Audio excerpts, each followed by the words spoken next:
Welcome to Moussa TV news బులెటిన్ల ముందుగా headlines. Delimitation పూర్తయితే సుమారు 75 మంది మహిళలు అసెంబ్లీకి సీఎం చంద్రబాబు.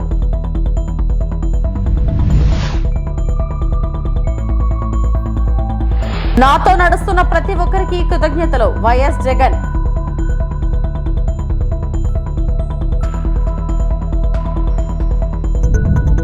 అసెంబ్లీకి చేరుకున్న బీఆర్ఎస్ అధినేత కేసీఆర్.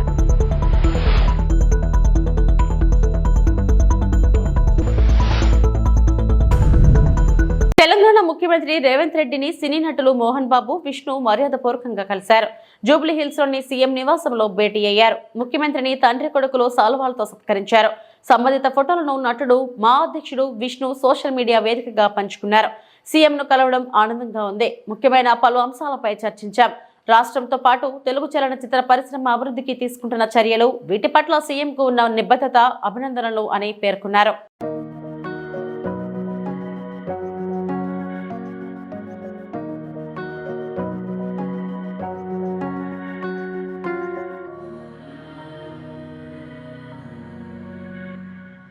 తమ ప్రభుత్వంలో ఏ కార్యక్రమం చేపట్టినా మహిళలను దృష్టిలో పెట్టుకునే చేశామని ఏపీ సీఎం చంద్రబాబు తెలిపారు. శాసనసభలో ఆయన మాట్లాడారు. మహిళా సాధికారతను మాటల్లో చెప్పడం కాదని చేతల్లో చేసి చూపించాలన్నారు. టీడీపీతోనే మహిళా సాధికారత ప్రారంభమైందని చెప్పారు.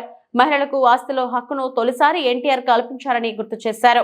నేను ఈ హౌస్ ద్వారా పిలిపిస్తున్నా. మొన్నే అంతర్జాతీయ దినోత్సవం చేసుకున్నాం. ఆ సభలో నేను ఒక హామీ ఇచ్చాను. ఒక్క సంవత్సరంలో 1,00,000 మందిని డాక్రా సంఘాలని, మెప్మా సంఘాలని ఆంటర్‌ప్రెన్యూర్ చేసి లక్షాధికారులు చేస్తామని ఒక మాట ఇచ్చాం.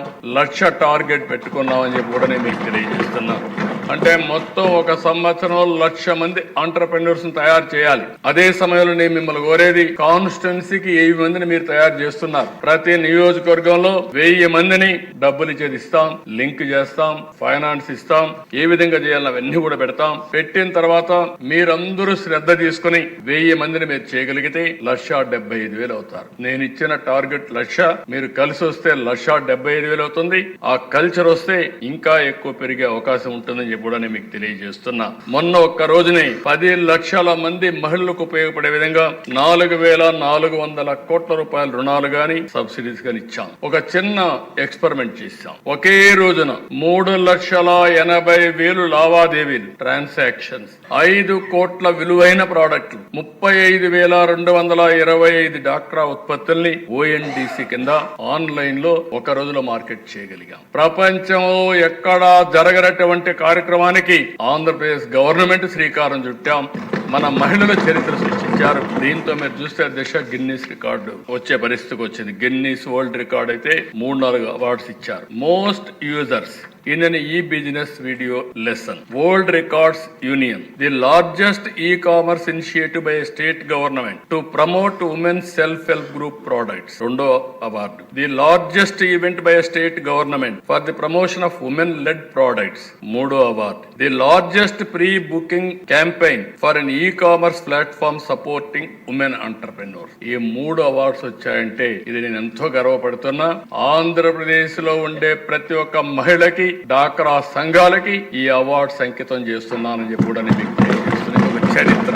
సందర్భంగా పార్టీ అధినేత వైఎస్ జగన్మోహన్ రెడ్డి భావోద్వేగానికి గురయ్యారు. ఇన్నేళ్ల ప్రయాణంలో తన వెంట నడిచిన ప్రతి ఒక్కరికి కృతజ్ఞతలు తెలియజేస్తూ ఓ సందేశం విడుదల చేశారు ఆయన. నాన్నగారు దివంగత ముఖ్యమంత్రి డాక్టర్ వైఎస్ రాజశేఖర రెడ్డి గారి ఆశయాల సాధనే లక్ష్యంగా ఆవిర్భవించిన వైఎస్ఆర్ కాంగ్రెస్ పార్టీని నాటి నుంచి నేటి వరకు తమ భుజ స్కంధాలపై మోస్తున్న కార్యకర్తలు, అభిమానులు, నాయకులందరికీ పార్టీ ఆవిర్భావ దినోత్సవ శుభాకాంక్షలు. నా ఒక్కడితో మొదలై ఎన్నో ఒడిదుడుకులు ఎదుర్కొని ప్రజల ఆశీస్సులతో శక్తివంతమైన రాజకీయ పార్టీగా ఎదిగిన వైఎస్ఆర్ కాంగ్రెస్ పార్టీ 15వ సంవత్సరంలోకి అడుగుపెట్టింది. ఈ సుదీర్ఘ కాలంలో పార్టీ నిరంతరం ప్రజలలోనే ఉంది, ప్రజల కోసం పనిచేస్తూనే ఉంది. అధికారంలో ఉన్న ఆ 5 ఏళ్లలో దేశ రాజకీయ చరిత్రలో ఏ రాష్ట్రంలో ఏ పార్టీ చేయని విధంగా సంక్షేమం, అభివృద్ధిని అందించింది. ఈరోజు వైఎస్ఆర్సీపీకి సంబంధించిన ప్రతి కార్యకర్త కూడా గ్రామంలో ఉన్న ఏ ఇంటికైనా కూడా వెళ్ళొచ్చు, ఏ పేదవాడింటికైనా కూడా వైఎస్ఆర్సీపీ కార్యకర్త సగర్వంగా తలెత్తుకుని కాలర్ ఎగిరేసుకుని వెళ్లే పరిస్థితి వైఎస్ఆర్సీపీకి సంబంధించిన కార్యకర్తలకు ప్రతి ఒక్కరికి ఉంది. ఏ ఇంట్లోకి వెళ్ళినా కూడా వైఎస్ఆర్సీపీ కార్యకర్తను చూసినప్పుడు ఆ ఇంట్లో నుంచి వచ్చే ప్రతి అక్క, ప్రతి చెల్లెమ్మ, ప్రతి అన్న, ప్రతి తమ్ముడు, ప్రతి సోదరుడు, ప్రతి రైతన్న, ప్రతి అవ్వ కూడా వైఎస్ఆర్సీపీ కార్యకర్తను చూసినప్పుడు చిక్కటి చిరునవ్వుతోనే పలకరిస్తుంది. కారణం వైఎస్ఆర్సీపీ ఏదైనా కూడా చెప్పిందంటే చేస్తుంది అన్న నమ్మకం ఈరోజు ప్రతి ఇంట్లో కూడా ఉంది. కాబట్టి ఈరోజు అటువంటి పరిస్థితుల మధ్య ఈరోజు యాదృచ్ఛికంగా విద్యా దీవెన, వసతి దీవెనకు సంబంధించి, పిల్లలకు సంబంధించిన అన్యాయాలకు సంబంధించిన, జరుగుతూ ఉన్న అన్యాయాలకు సంబంధించిన విషయాల మీద ఈరోజు యాదృచ్ఛికంగా ప్రొటెస్ట్ కార్యక్రమం కూడా జరుగుతూ ఉంది. ఈ కూటమి ప్రభుత్వం వచ్చి దాదాపుగా 10 నెలలుగా వస్తూ ఉంది. ఈ 10 నెలల కాలంలో ఎన్నికల వేళ వాళ్ళు చెప్పిన సూపర్ 6లు, సూపర్ 7లు అన్నీ గాలికి ఎగిరిపోయాయి. వ్యవస్థలన్నీ కూడా, చదువులు కానీ, వైద్యం కానీ, గవర్నెన్స్ కానీ, వ్యవసాయం కానీ, ఏది చూసుకున్నా కూడా వ్యవస్థలన్నీ కూడా నిర్వీర్యమైపోయిన పరిస్థితులు కనిపిస్తూ ఉన్నాయి. ఈరోజు పిల్లలకు సంబంధించిన ఫీజులకు సంబంధించిన బకాయిలు కూడా సంవత్సర కాలంలో ఫీజు రీఎంబర్స్మెంట్కు కావాల్సింది ఒక్కొక్క క్వార్టర్కు 700 కోట్ల రూపాయలు చొప్పున, సంవత్సరానికి 2800 కోట్ల రూపాయలు విద్యా దీవెన కింద 4 క్వార్టర్లకు సంబంధించిన కేటాయింపులు చేయాలి. అంటే 2800 కోట్లు. వసతి దీవెన కింద ప్రతి ఏడాది ఏప్రిల్ మాసం వచ్చేసరికి 1100 కోట్ల రూపాయలు కేటాయింపులు చేయాలి. అంటే గత ఏడాది ఈ 1100 కోట్లు, 2800 కోట్లు, ఈ రెండింటికి సంబంధించి 3900 కోట్ల రూపాయలకు కేటాయింపులు చేసి, ఖర్చు చేసి పిల్లల చదువులను ప్రోత్సహించాల్సిన పరిస్థితిలో ఈ ప్రభుత్వం చేసింది ఏమిటి అనంటే కేవలం 700 కోట్ల రూపాయలు మాత్రమే ఇచ్చి చేతులు దులుపుకున్న పరిస్థితులు. అంటే 3200 కోట్ల రూపాయలకు సంబంధించిన బకాయిలు పెండింగ్ లో పెట్టి భారత అధినేత ప్రతిపక్ష నేత కేసీఆర్ అసెంబ్లీ వద్దకు వచ్చారు. బడ్జెట్ సమావేశాల నేపథ్యంలో సభకు హాజరయ్యేందుకు ఆయన చేరుకున్నారు. శాసనసభ వద్ద భారత ఎమ్మెల్యేలు, ఎమ్మెల్సీలు కేసీఆర్ కు స్వాగతం పలికారు. అనంతరం వారితో ఆయన సమావేశమయ్యారు. అసెంబ్లీలో భారత అనుసరించాల్సిన వ్యూహంపై కేసీఆర్ దిశానిర్దేశం చేసినట్లు సమాచారం.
పిఠాపురం పట్టణంలో ఈ నెల 14వ తేదీన చిత్రాడ గ్రామంలో జనసేన ఆవిర్భావ సభ జరుగుతున్న సందర్భంగా దీన్ని అధిక సంఖ్యలో ప్రజలు విచ్చేసి జయప్రదం చేయాలని పట్టణ జనసేన నాయకులు బైక్ ర్యాలీ నిర్వహించారు. ఈ సందర్భంగా జనసేన నాయకులు మాట్లాడుతూ పిఠాపురం శాసనసభ్యులు కొణిదెల పవన్ కళ్యాణ్ జనసేన పార్టీ 12వ ఆవిర్భావ సభ విజయవంతం చేసేందుకు ప్రతి ఒక్కరూ సమితులు కావాలని అన్నారు. ఈ కార్యక్రమంలో సురవరపు సురేష్, చెల్లిబోయిన సతీష్ కుమార్, మేలం రామకృష్ణ, బిఎన్ రాజు, కె సూరిబాబు, జనసేన వీర మహిళలు, జనసేన కార్యకర్తలు తదితరులు హాజరయ్యారు. 14వ తేదీన ఆవిర్భావ సభకు ప్రతి ఒక్కరు కూడా హాజరు కావాలని మా పట్టణంలో కానీ నియోజకవర్గంలో కూడా ప్రతి ఇంటికి వెళ్ళి ఆహ్వానం అయితే పలికాము. అయితే ఈరోజు దీనికి సపోర్ట్గా ఒక బైక్ ర్యాలీ నిర్వహించాలని చెప్పేసి మా కార్యకర్తలందరూ కూడా కోరిక మేరకు ఇవాళ ఒక చిన్న బైక్ ర్యాలీ టౌన్లో పాతగా క్షేత్రం నుంచి మొదలెట్టి మన government hospital, Uppada centre, Kotagummam, కూరగాయల మార్కెట్ మీదుగా చర్చ్ సెంటర్ కోసంత వరకు వెళ్తాము. అదేవిధంగా అక్కడి నుంచి మళ్ళీ తిరిగి ఉప్పాడు సెంటర్ నుంచి వచ్చి చిత్రాడ సభాస్థలి వద్దకు వెళ్తాం. అక్కడ స్నాక్స్ కూడా ఏర్పాటు చేయడం జరిగింది. అయితే ఏంటంటే చిన్న ఆనందంతో చేసుకునే బైక్ ర్యాలీ ఇది. దీనికి ప్రతి ఒక్కరు కూడా పిఠాపురం టౌన్ నుంచి చుట్టుపక్కల గ్రామాల నుంచి రావడం అయితే జరిగింది. దీన్ని మరింత విజయవంతం ఇప్పుడు జరుగుతుందని చెప్పి బైక్ ర్యాలీ ఎంతమంది పాల్గొంటారండి? బైక్ ర్యాలీ ఇంకా టైం అయితే పడుతుంది. సుమారు 500 బైకుల నుంచి మనం 1000 మంది ఎంతమంది పాల్గొంటారని చెప్పి అనుకుంటున్నాం. నమస్కారం అండి.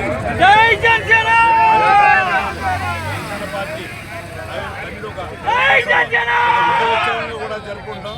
ఈ 14వ తారీఖున కూడా మళ్ళీ పల్లెల నుంచి, పట్టణాల నుంచి, అదర్ స్టేట్ నుంచి కూడా రావడం జరుగుతుంది. రాబోయే వారికి అందరికీ 7-8 లక్షల మందికి వాళ్ళందరికీ కూడా అన్ని సదుపాయాలు, అన్ని సౌకర్యాలు, అన్ని విధాలుగా కూడా చేయడం జరిగింది. ఎవరికి కూడా ఏ ఇబ్బంది లేకుండా వాటర్ దగ్గర నుంచి, వాటర్ బిల్ దగ్గర నుంచి, ఫుడ్ దగ్గర నుంచి, అలాగే ఏదైనా చిన్న ఇన్సిడెంట్ జరిగితే వైద్యం కూడా అంతా రెడీ చేసాం. ఏ ఇబ్బంది లేదు. నాకు గ్రౌండ్కి సార్ వచ్చిన 5 గంటలకల్లా సార్ వస్తారు. 6 గంటలకు స్టేజ్ దగ్గర నుంచి 8:30 వరకు స్పీచ్ ఇస్తారని తెలిసింది. ఈ యొక్క వాళ్ళ ఆహ్వానం పలుకుతూ పిఠాపురం నియోజకవర్గం నుంచి పిఠాపురం పట్టణంలో కూడా ఇవాళ బైక్ ర్యాలీ చేయడం జరుగుతుంది. మీరందరూ కూడా మీ మీడియా ద్వారా కూడా తెలియపరుస్తున్నాం.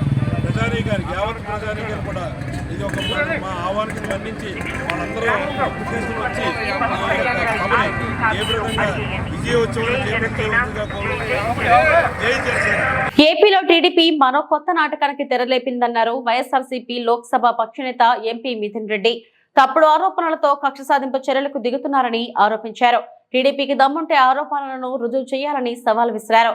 వైఎస్ఆర్సీపీ ఎంపీ మిథున్ రెడ్డి ఢిల్లీలో మీడియాతో మాట్లాడుతూ ఏపీలో కూటమి ప్రభుత్వం పాలనను గాలికి వదిలేసింది. కక్ష సాధింపు చర్యలకు దిగుతున్నారు. తప్పుడు ఆరోపణలతో మా వ్యక్తిత్వ హననానికి పాల్పడుతున్నారు. టీడీపీ మళ్లీ కొత్త నాటకానికి తెరలేపింది. లిక్కర్ స్కామ్ చేశామని ఆరోపణలు చేస్తున్నారు. దమ్ముంటే ఆరోపణలు రుజువు చేయండి. మొదట 50,000 కోట్ల రూపాయల స్కామ్ అని ప్రచారం చేశారు. ఇప్పుడు 3,000 కోట్ల రూపాయల స్కామ్ అని ఆరోపణలు చేస్తున్నారు. ఇప్పుడు ఈ రోజు మళ్ళీ కూడా ఇంకో కొత్త నాటకానికి లేపారు. ఒక 2-3 రోజుల ముందు టీడీపీ వెబ్సైట్లో, ట్విట్టర్లో పెట్టారు 3,000 కోట్లు స్కామ్ చేశాడు మిథున్ రెడ్డి అని చెప్పి. అసలు మీరు ఎట్లా ఇలాంటి ఆరోపణలు చేస్తారో కూడా లిక్కర్ స్కామ్ అని చెప్పి సంబంధం లేని విషయాలన్నీ కూడా నెట్టే ప్రయత్నం చేస్తారు. ఇది కూడా ఇప్పటి వరకు మీరు చేసిన పసలేని ఆరోపణలు ఇది కూడా భాగమే. ఇది ఢిల్లీ లిక్కర్ స్కామ్ లాగా అని చెప్పి మీరు మాట్లాడడం జరిగింది. ఢిల్లీ లిక్కర్ స్కామ్ లో ఏం జరిగింది? ప్రభుత్వ షాపులన్నీ కూడా ప్రైవేట్ పరం చేసి ఆ రోజు కేసు రావడం జరిగింది. మరి ఆంధ్రప్రదేశ్లో ఏం జరిగింది? జగన్మోహన్ రెడ్డి గారు ఉన్నప్పుడు ప్రైవేట్ గా ఉండేటివన్నీ కూడా ప్రభుత్వం నడిపింది. మరి స్కామ్ ఎక్కడుంది? ఇప్పటి వరకు గత కొన్ని నెలల ముందు 50,000 కోట్ల స్కామ్ అన్నారు. మళ్ళీ ప్రజలు నమ్మరని చెప్పి మళ్ళీ 30,000 కోట్లు అన్నారు. మళ్ళీ 10,000 అన్నారు. మళ్ళీ ఇప్పుడు 3,000 అంటా ఉన్నారు. ఇది ఒక ఫిగర్ కు తీసుకొచ్చి ఇప్పుడు 3,000 అని చెప్పి టీడీపీ అఫీషియల్ వెబ్సైట్ లోనే పెడతా ఉన్నారు. మరి 3,000 కోట్ల రూపాయలు అంటే అది 300 కాదు కదా జోబులో మర్చి పెట్టుకునే దానికి. ఎక్కడుందో చూపిమని చెప్పి కూడా నేను ఈ రోజు డిమాండ్ చేస్తా ఉన్నాను. ఇట్లాంటి తప్పుడు ఆరోపణలు మీరు చేసి ఈ రోజు ప్రజల్ని డైవర్ట్ చేసి ఈ రోజు జగన్మోహన్ రెడ్డి గారిని అదేవిధంగా వైఎస్ఆర్ కాంగ్రెస్ పార్టీని దెబ్బతీసే ప్రయత్నం మాత్రమే అని చెప్పి కూడా నేను తెలియజేస్తా ఉన్నాను.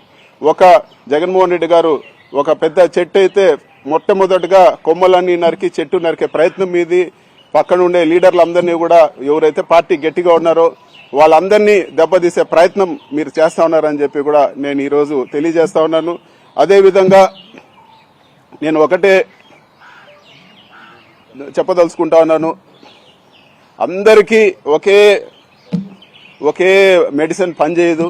ఏదో కేసులు పెడితే భయపడిపోయి వచ్చి చేతులు కొట్టుకొని మీ దగ్గరకు వచ్చే పరిస్థితి ఉండదు.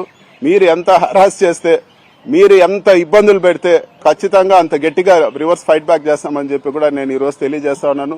ఇట్లాంటి తప్పుడు కేసులు అన్ని కూడా ధైర్యంగా ఎదుర్కొంటాము. ఎక్కడ కూడా మేము తప్పు చేయలేదు కాబట్టి ఎక్కడ తగ్గే ప్రసక్తే ఉండదు, భయపడే ప్రసక్తి ఉండదు అని చెప్పి కూడా నేను తెలియజేస్తాను. న్యాయంగా ఎన్ని దారులున్నాయి అన్ని విధాలా దీన్ని గట్టిగా ఫైట్ చేస్తాము. ఇది పూర్తి తప్పని చెప్పి కూడా త్వరలోనే తేలుతుందని చెప్పి కూడా నేను తెలియజేస్తా ఉన్నాను. Thank you. తెలంగాణ అసెంబ్లీలో గవర్నర్ ప్రసంగం గాంధీ భవన్ లో కాంగ్రెస్ నేతల ప్రెస్ మీట్ గా ఉందని బారాస కార్యనిర్వాహక అధ్యక్షుడు మాజీ మంత్రి కేటీఆర్ ఎద్దేవా చేశారు. గవర్నర్ తో పచ్చి అబద్దాలు చెప్పించారని విమర్శించారు. అసెంబ్లీ మీడియా పాయింట్ వద్ద కేటీఆర్ మాట్లాడారు.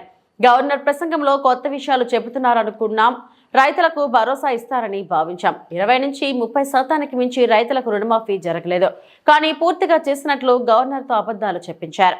ఈ ప్రసంగంతో ఆయన స్థాయిని తగ్గించారు. సీఎం రేవంత్ చేతకానితనం వల్ల అనేక ఎకరాలకు నీరు అందడం లేదు. 20% కమిషన్ తప్ప విజన్ లేని ప్రభుత్వం ఇది. సాగునీటి సంక్షేమం, రైతుల ఆత్మహత్యలపై గవర్నర్ ఒక్క మాట కూడా మాట్లాడలేదు. కాంగ్రెస్ చేసిన అప్పుల గురించి ప్రస్తావనే లేదు. ఢిల్లీకి మూటలు పంపేందుకు ఈ ప్రభుత్వం ఉంది అని కేటీఆర్ విమర్శించారు. ఇది గవర్నర్ గారి ప్రసంగం లాగా లేదు. ఒక మాటలో చెప్పాలంటే గాంధీ భవన్లో కాంగ్రెస్ కార్యకర్తల ప్రెస్ మీట్ లాగా ఉంది తప్ప గవర్నర్ గారి ప్రసంగం లాగా మాత్రం లేదు. పాపం పెద్ద ఆయన గవర్నర్ గారి నోటెంబడ కూడా చాలా అబద్ధాలు, ఒకటి కాదు రెండు కాదు, ఎన్నో అబద్ధాలు, ఎన్నో అర్ధసత్యాలు, ఎన్నో అసత్యాలు కూడా పాపం వారి నోటెంబడ కూడా పలకాల్సి రావడం మేము కూడా బాధపడతా ఉన్నాం.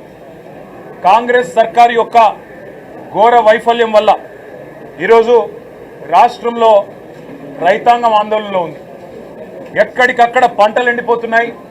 రైతులు ఇప్పటికే 480 పైచిలకు మంది రైతులు ఆత్మహత్య చేసుకున్నారు. వాళ్లకు కనీసం ఒక్క మాట, వాళ్లకు సాంత్వన చేకూర్చే మాట, వాళ్లకు ఉపశమనాన్ని ఇచ్చే మాట, వాళ్లకు భరోసానిచ్చే ఒక్క మాటనన్నా గవర్నర్ నోటెంబడి వస్తుందేమో. పంటలు ఎండిపోకుండా కాపాడుతాం, నీళ్ళు ఇస్తాం, బుద్ధి తెచ్చుకున్నాం, ఇకనైనా బుద్ధితో మెదులుతామని చెప్పి ఒక్క మాటన్నా చెప్తారేమో అనుకున్నాం. ఒక్క మాట కూడా వారి నోటెంబడ రాలేదు. అసలు ఈ రోజు వరకు రాష్ట్రంలోని ఏ గ్రామంలో కూడా 25 నుంచి 30% మించి రుణమాఫీ జరగలేదు. ఇది నిర్వివాదం. ఇది మేము శాసనసభలో పోయిన సమావేశాల్లోనే అడిగినాం. ముఖ్యమంత్రి గారు సొంత ఊరికి పోదామా, సొంత నియోజకవర్గానికి పోదామా, ప్లేసు, డేటు, టైము మీ ఇష్టం, ఊరు కూడా మీ ఇష్టం. ఒక్క ఊళ్ళో 100% రుణమాఫీ అయితే మేమందరం రాజీనామా చేసిపోతామని చెప్పి కూడా చెప్పినాం. కానీ మళ్ళీ ఈరోజు గవర్నర్ గారి నోటెంబడ రుణమాఫీ అయిపోయింది, లక్షలాది మంది రైతులు సంతోషంగా ఉన్నారు అని చెప్పి అబద్ధాలు చెప్పించి గవర్నర్ గారి స్థాయిని కూడా దిగజార్చి ఈ కాంగ్రెస్ ప్రభుత్వం మళ్ళొక్కసారి తన భ్రష్టత్వాన్ని, తన నీచత్వాన్ని బయట. నర్సీపట్నం నియోజకవర్గం మాజీ శాసనసభ్యులు శ్రీ పెట్ల ఉమాశంకర్ గణేష్ ఆధ్వర్యంలో వైఎస్ఆర్ కాంగ్రెస్ పార్టీ ఆవిర్భావ దినోత్సవం సందర్భంగా నర్సీపట్నం మున్సిపాలిటీ పెద్దబొడ్డేపల్లి పార్టీ కార్యాలయం నందు నర్సీపట్నం నియోజకవర్గం పార్టీ నాయకుల సమక్షంలో ఆవిర్భావ దినోత్సవ వేడుకలు జరుపుకోవడం జరిగింది. ఈ సందర్భంగా మాజీ ఎమ్మెల్యే మాట్లాడుతూ 2011 మార్చి 12వ తేదీన వైఎస్ఆర్సీపీ పార్టీ ప్రారంభించారని అన్నారు. ఇప్పటిదాకా రాష్ట్ర వ్యాప్తంగా ప్రజలతో మమేకమై ఎన్నో పోరాటాలు, ఉద్యమాలు చేశారని అన్నారు. అంతేకాకుండా 175 స్థానాల్లో పోటీ చేయగల సత్తా అన్న పార్టీ ఏదైనా ఉంది అంటే అది ఒక వైఎస్ఆర్ పార్టీ మాత్రమేనని కొనియాడారు. గత ఎన్నికల్లో ఓడిపోయిన ప్రజలు 40% ఓటింగ్ ఇచ్చి జగన్ పై మమకారాన్ని చాటుకున్నారని ఈ సందర్భంగా తెలిపారు. కార్యక్రమంలో వైఎస్ఆర్సీపీ సీనియర్ నాయకులు చింతకాయల సన్యాసి పాత్రుడు, రుత్తుల ఎర్రపాత్రుడు, గోల్కొండ జెడ్పీటీసీ మాకిరెడ్డి బుల్లిదొర తదితరులు పాల్గొన్నారు. ఈరోజు వైఎస్ఆర్ కాంగ్రెస్ పార్టీ ఆవిర్భావ దినోత్సవాన్ని ఈరోజు నర్సీపట్నంలో పార్టీ నాయకుల ఆధ్వర్యంలో వేడుకలు జరుపుకోవడం జరుగుతుంది. మనందరికీ తెలుసు, ఆనాడు పార్టీ అధ్యక్షుడు జగన్మోహన్ రెడ్డి గారు 2011 మార్చి 12వ తారీఖున పార్టీని ఆవిర్భించడం జరిగింది. నేటికి 15 సంవత్సరాలు పూర్తి చేసుకుందాం. ఈ 15 సంవత్సరాల్లో కూడా జగనన్న ఆధ్వర్యంలో రాష్ట్ర వ్యాప్తంగా ప్రజల యొక్క సమస్యలతో పాటు అందరూ కూడా తెలుసుకొని ప్రజలతో మమేకమై ఎన్నో ఉద్యమాలు చేపట్టిన సంగతి మనందరూ కూడా తెలుసు. దానికి తోడు ఏదైతే అధికారంలోకి వచ్చామో జగనన్న ముఖ్యమంత్రి అయిన తర్వాత ఎక్కడ పార్టీలు చూడకుండా, రాజకీయాలు చూడకుండా ఏదైతే మేనిఫెస్టోలో పెట్టారో మేనిఫెస్టోలో పెట్టిన పథకాలందరూ కూడా ప్రతి ఒక్కరికి కూడా అందించిన ఘనత జగనన్న అని చెప్పి సందర్భం తెలియపరచాలి. ఒక్క ముఖ్యం చెప్పాలి, ఈరోజు ఆంధ్రప్రదేశ్ రాష్ట్రంలో 175 నియోజకవర్గాల్లో పోటీ చేయగల దమ్మున్న పార్టీ వైఎస్ఆర్ కాంగ్రెస్ పార్టీ. అలాగే 175 నియోజకవర్గాల్లో మరి పోటీ చేయించగల దమ్మున్న నాయకుడు వైఎస్ జగన్మోహన్ గారు అని చెప్పి సందర్భంగా తెలియపరచడం జరుగుతుంది. అయితే ముఖ్యంగా మొన్న జరిగిన ఎన్నికల్లో ఓటమి చెందినప్పటికీ కూడా రాష్ట్ర వ్యాప్తంగా 40% ఓట్లు పడ్డాయంటే మరి జగనన్నకి ఏ విధంగా ఆదరణ ఉందో మనందరూ కూడా తెలుసుకోవాలి. రేపు రాబోయే రోజుల్లో కూడా మరొక 4 సంవత్సరాలు ఎన్నికలు ఉన్నాయి.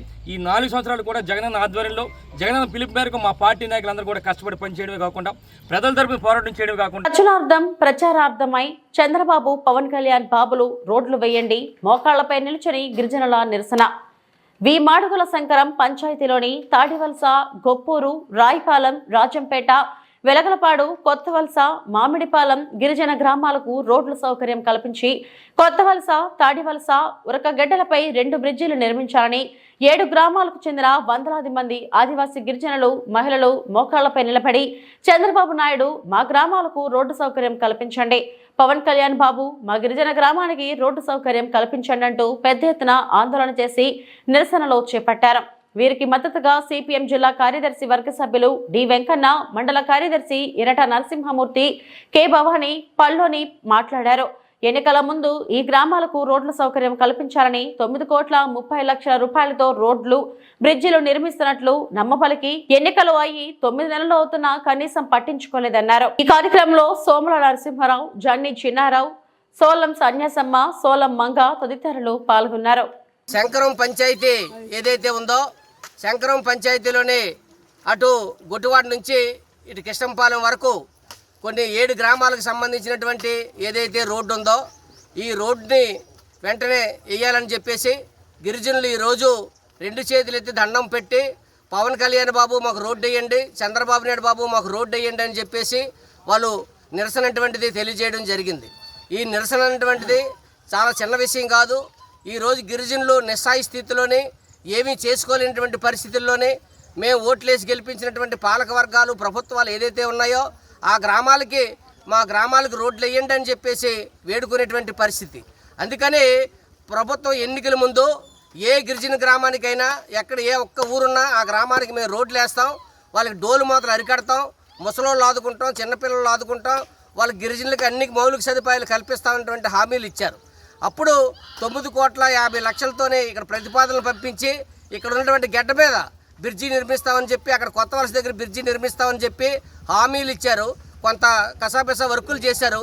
కానీ గిరిజనులకు మాత్రం ఇక్కడ రోడ్డు సదుపాయటువంటిది పూర్తయ్యేటువంటి పరిస్థితి ఈరోజు కనిపించట్లేదు.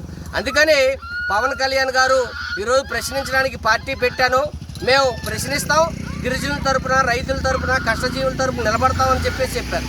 కానీ వాళ్ళు మాత్రం ఇక్కడికి వచ్చి గిరిజనుల సమస్యలు పట్టించుకునేటువంటి పరిస్థితి ఈరోజు లేదు. ఇప్పుడు అసెంబ్లీ సమావేశాలు జరుగుతున్నాయి.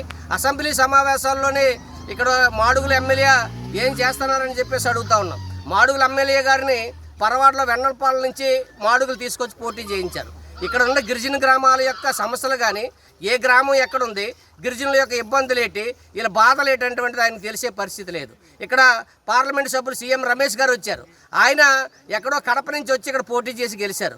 ఆయనకి ఈ గిరిజన గ్రామాలు ఎక్కడున్నాయి, ఈ గిరిజనులు వాళ్ళ కష్టాలు ఏంటి, వాళ్ళ బాధలు ఏంటి, ఇక్కడ ఉన్నటువంటి పరిస్థితులు ఏంటంటే వాళ్ళకి తెలియదు.